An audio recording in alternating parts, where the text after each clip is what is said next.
Mesdames et messieurs, chers internautes, bonjour. Comme vous le savez, votre plateforme de formation Les JN Métiers s'est réinventée suite à la crise sanitaire liée au Covid-19.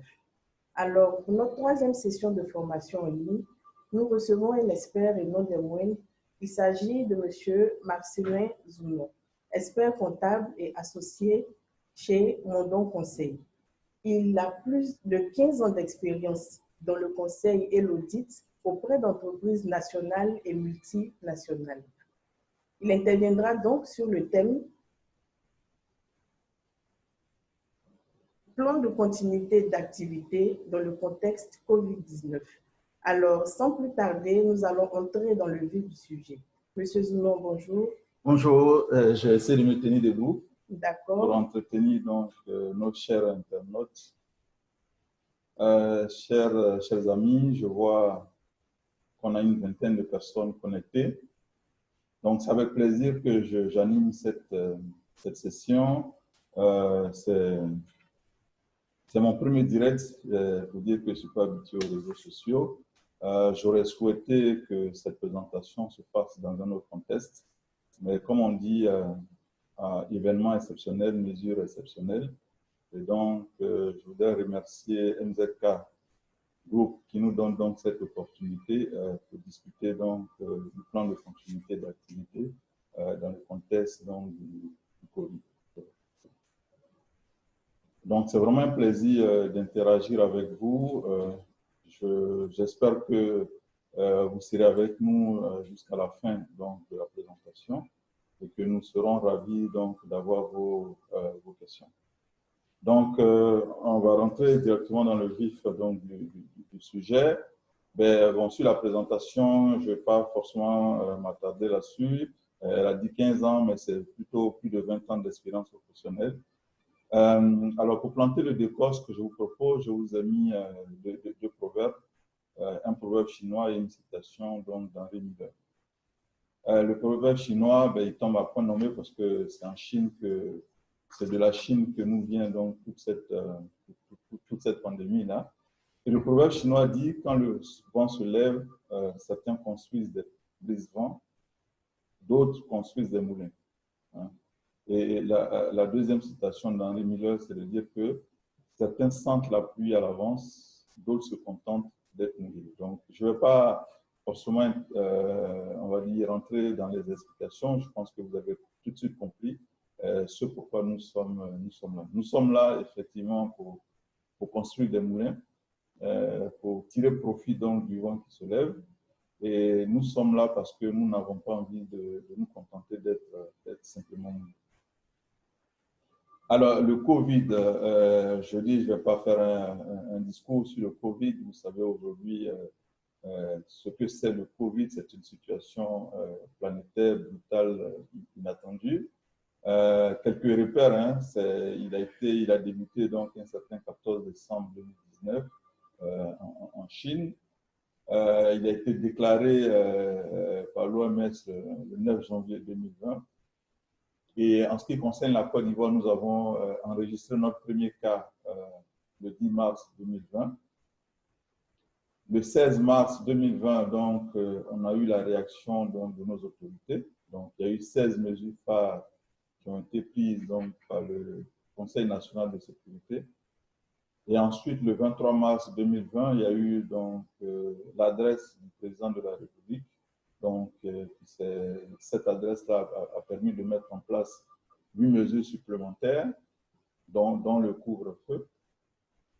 Ensuite, le 31 mars 2020, nous avons eu donc l'adresse à la nation du Premier ministre qui a donc annoncé un plan de soutien économique, social et humanitaire qui est évalué aujourd'hui à près de 1 700 milliards de francs CFA, soit environ 5% du PIB. Donc, vous remarquerez donc que c'est une situation inédite, une situation qui est faite d'incertitude avec un inconnu du lendemain. Donc, le monde se retrouve dans la tourmente. Ce qui va se passer, c'est que les États commencent à se barricader. Il y a vraiment péril en la demeure. Je vous montre ici, sur cette carte de l'Afrique, les réponses des différents gouvernements qui se traduisent soit par des confinements, soit généraux, soit partiels. Il faut rappeler qu'en Côte d'Ivoire, nous avons aujourd'hui un couvre-feu. L'état d'urgence a été décrété, les écoles sont fermées. Le président a décrété une mesure donc, de confinement partiel qui ne s'est pas encore mise en place. Donc, forcément, vous remarquerez que donc, à travers le monde, la riposte contre le Covid s'organise. Et dans ce contexte-là, effectivement, les entreprises vont subissent au sens où on a une dérégulation donc, des repères habituels. Donc, on parle de télétravail, on parle de chômage technique, on parle de travail en alternance, etc., etc. Et la question qui se pose, c'est est-ce que la continuité d'exploitation est compromise? Est-ce que la continuité d'exploitation est compromise dans ce contexte fait de risques existentiels, de risques financiers, de risques juridiques, de risques sur l'image de nos différentes entreprises? Donc, clairement, les entreprises subissent. Nous avons de multiples interrogations. Par exemple, comment réagir face à cette crise majeure? Comment limiter les effets négatifs dus au Covid-19? Comment améliorer la qualité des services en assurant la continuité des activités dans des situations de paralysie générale? Comment éviter une paralysie prolongée des services et produits? Comment assurer la sécurité des employés, la protection des actifs et l'intégrité du système d'information? Comment assurer la pérennité des activités? Comment communiquer? Comment réduire les impacts potentiels? Comment reprendre au plus tôt les activités essentielles? Comment systématiser la réaction de l'entreprise? Comment renforcer la confiance des clients et autres parties prenantes concernant la résilience de l'entreprise? Donc, vous remarquerez, chers internautes, que nous avons en face donc, de multiples interrogations. Et en face de ces multiples interrogations, on peut continuer sur la liste des questions qu'on se pose. Mais ce qu'il faut savoir, c'est qu'il y a une seule réponse. Et la réponse est le système de management de la continuité d'activité, ou SMCA. C'est quoi le système de management de continuité d'activité? Donc, c'est une partie du système de management global qui établit, met en œuvre, opère, contrôle, révise, maintient et améliore la continuité d'activité. Donc, cette définition, elle n'est pas de moi, elle est donc issue de la norme ISO 22301. En ce moment-là, on peut se poser la question de quels sont les objectifs donc, du SMCA. Le premier objectif, qui est tout aussi primordial pour nous, c'est la sécurité des hommes.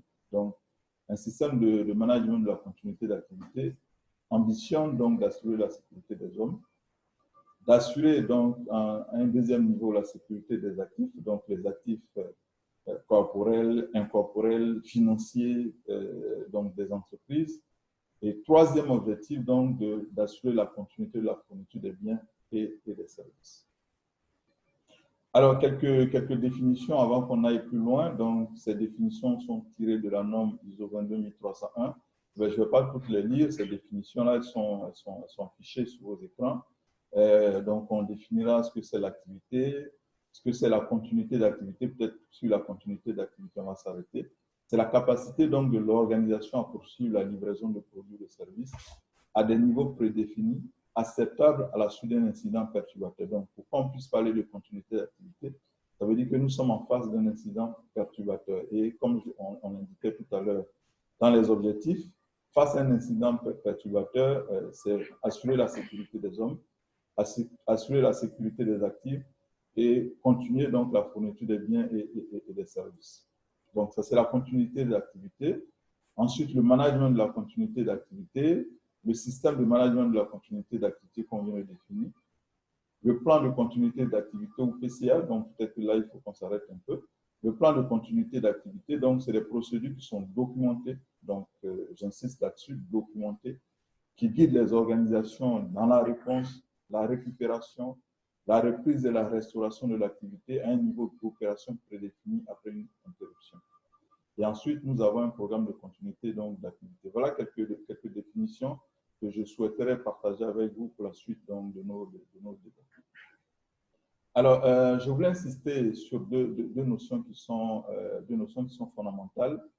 La première notion, c'est la continuité d'activité et la deuxième, c'est la reprise après sinistre. Donc, c'est quoi la différence entre ces deux notions? Déjà, en termes de continuité d'activité, son objectif, c'est s'assurer que l'entreprise peut continuer de fonctionner durant une situation de crise. Donc, forcément, ça veut dire qu'on a en face une situation de crise. Et les cibles dans la continuité d'activité, donc, c'est d'abord et avant tout le capital humain de l'entreprise. Donc, on cherche à préserver le capital humain de l'entreprise. Ensuite, la livraison de produits et de services des clients de l'entreprise, donc, pour pouvoir poursuivre donc, la livraison des produits et des services. Okay. Et ensuite, les cibles sont donc les fonctions critiques essentielles dans l'entreprise. Donc, lorsqu'il y a un événement perturbateur, l'objectif, c'est que la société passe d'un mode normal à un mode de crise. Donc, l'objectif, c'est de sauver les fonctions qui sont critiques essentielles donc, de l'entreprise. Alors que le plan de reprise après sinistre, donc, c'est de restaurer la technologie le plus rapidement possible. Donc, cela inclut les données, le matériel et les logiciels nécessaires pour reprendre les opérations critiques.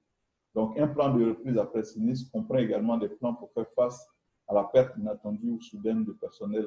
Donc, vous remarquerez que le plan de reprise après sinistre donc, est une composante donc, du plan de continuité d'activité. Alors, pourquoi est-ce qu'il est important de mettre en place un plan de continuité d'activité? Nous allons nous baser donc, sur le passé, donc tirer les leçons du passé. Il y a eu des études de par le monde. Malheureusement, pour l'Afrique, on n'a pas spécifiquement donc, de données, mais il y a eu des études qui, par exemple, Gartner qui dit que 2 entreprises sur 5 qui ont subi un désastre fermeront boutique dans les 5 années suivantes. Et Gartner estime que 40% de toutes les entreprises qui ont perdu leurs données ont failli dans les 5 années suivantes. On a une autre étude qui dit que 30% des entreprises ne réouvriront plus jamais pendant que 20 autres feront faillite dans les 2 ans. Ensuite, il y a une autre étude qui dit que 80% des entreprises qui n'ont pas de plan de continuité d'activité font faillite dans les 13 mois suivant un incident majeur. Chers internautes, vous constatez que, comme je l'ai dit, l'heure est grave, mais bon, ça y ressemble. Nous sommes dans une situation inédite et si on ne fait pas attention, donc, on risque de subir donc, tous ces incidents qui sont modélisés dans toutes ces études que nous sommes en train de citer. Par exemple, on nous dit le top 5 des conséquences donc, des désastres, c'est bien sûr la réduction de la productivité des employés, ce qui est évident parce que si on se met dans le contexte du Covid, aujourd'hui, il n'y a plus la sérénité, donc le personnel, c'est le stress, donc forcément, ça joue sur la productivité des employés. Certains sont en chômage technique, d'autres sont purement mis en congé. Donc, forcément, donc, on a un coût sur la productivité des employés. On a également une perte de données. Et évidemment, tout le monde est en télétravail. Ça veut dire que les systèmes de sauvegarde des données qui avaient été mis en place ne peuvent plus être forcément opérationnels. Donc, on peut arriver à une perte de données. Une réduction des bénéfices, évidemment, dans un contexte où les chiffres d'affaires vont considérablement baisser, alors que les charges donc, pour faire face à cette crise sanitaire vont augmenter. Donc, forcément, ça va se dégrader. Ça va se traduire par une réduction des bénéfices et avec en filigrane une dégradation de la relation avec les clients parce que, manifestement, on ne pourra même plus respecter nos dispositions contractuelles. Donc, voilà pourquoi est-ce qu'il faut mettre en place un plan de continuité d'activité.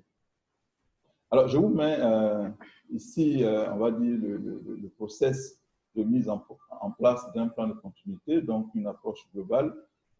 Cette roue que je vous montre, appelée la roue de Deming, donc est inspirée de la norme 22301. Donc, c'est planifier, déployer, contrôler, agir. Donc, on planifie, on déploie.